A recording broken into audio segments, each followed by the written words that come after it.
Assalamualaikum warahmatullahi wabarakatuh. Halo teman-teman semua, perkenalkan nama saya Siti Oktanisa dengan NIM 2335408. Saya dari Prodi Pendidikan Guru Sekolah Dasar.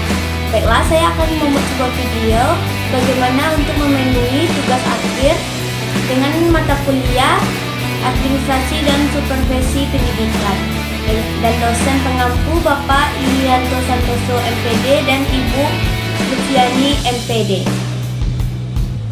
Baiklah teman-teman, kali ini kita akan membahas tentang permasalahan yang terkait dengan supervisi pendidikan. Baiklah, kali ini kita akan membahas tentang permasalahan yang terkait dengan supervisi pendidikan. Permasalahan yang terkait dengan pendidikan mencangkup berbagai tantangan yang dihadapi oleh pengelola dan pelaksana supervisi dalam pendidikan. Supervisi dan kinerja pendidik serta menciptakan lingkungan pendidikan yang lebih baik. Namun, dalam implementasinya terdapat berbagai hambatan yang bisa mempengaruhi efektivitas supervisi tersebut. Ada beberapa permasalahan. Yang pertama yaitu kurang pemahaman tentang supervisi.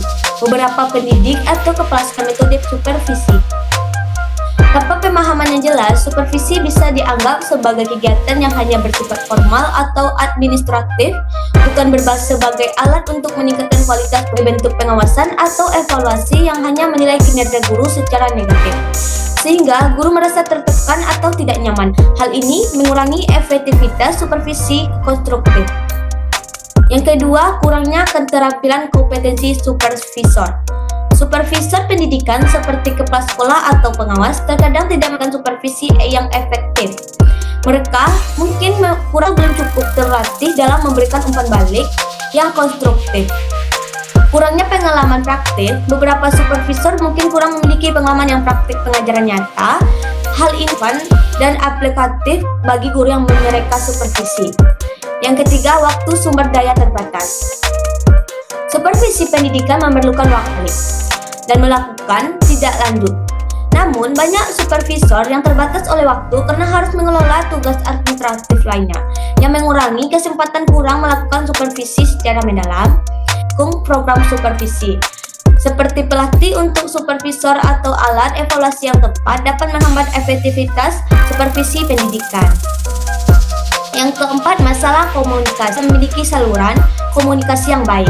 Ketika umpan balik tidak disampaikan dengan cara yang jelas dan mendukung, guru mungkin merasa tidak didengarkan supervisi tersebut. Jika ada kurang kepercayaan antara supervisor dan guru, supervisi cenderung gagal. Guru mungkin merasa bahwa supervisor hanya datang untuk mengkritik, bukan untuk membantu mereka berkembang. Yang kelima, beberapa guru mungkin tidak terlibat aktif dalam proses supervisi, baik karena kurangnya motivasi atau karena mereka merasa kewajiban administratif. Tanpa partisipasi aktif guru, proses supervisi tidak akan efektif dalam meningkatkan kualitas pengajaran. Tolak ukur supervisi tidak sesuai dengan kebutuhan atau konteks pengajaran. Guru mungkin merasa bahwa mereka tidak dapat memenuhi harapan yang ditetapkan. Yang keenam, ketidaksesuaian antara tujuan visi yang dilakukan mungkin tidak selalu fokus pada kebutuhan nyata guru. Misalnya, fokus lebih pada hal-hal administratif atau formalitas. Hal ini dapat menyebabkan guru merasa bahwa supervisi tidak memberikan dampak langsung terhadap kualitas pengajaran mereka. Kurangnya pendekatan individu. Supervisi bersifat umum dan tidak memperhatikan perbedaan kebutuhan individu, maka dukungan yang diberikan tidak akan optimal untuk pengembangan guru. Guru seringkali sudah terbebani dengan berbagai tugas di luar pengajaran, seperti administrasi kelas, kegiatan ekstrakurikuler, atau tugas lainnya. Supervisi yang waktu yang memadai dapat membuat guru merasa kewalahan dan tidak dapat sepenuhnya terlibat dalam proses supervisi.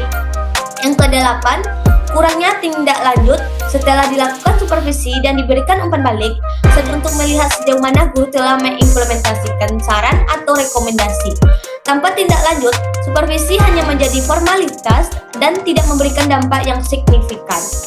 Pembinaan berkelanjutan dan pertemuan tidak lanjut mengembangkan keterampilannya. Tanpa pembinaan yang berkelanjutan, guru mungkin tidak dapat memanfaatkan hasil supervisi dengan baik. Yang kesembilan, masalah administrasi dan prosedur. Kadang-kadang, proses supervisi terlalu fokus pada prosedur administrasi yang rumit, seperti evaluasi yang tidak efisien, Hal ini menghabiskan banyak waktu dan tenaga yang seharusnya bisa digunakan untuk observasi kelas atau di sekolah, pengaruh lingkungan dan kebijakan.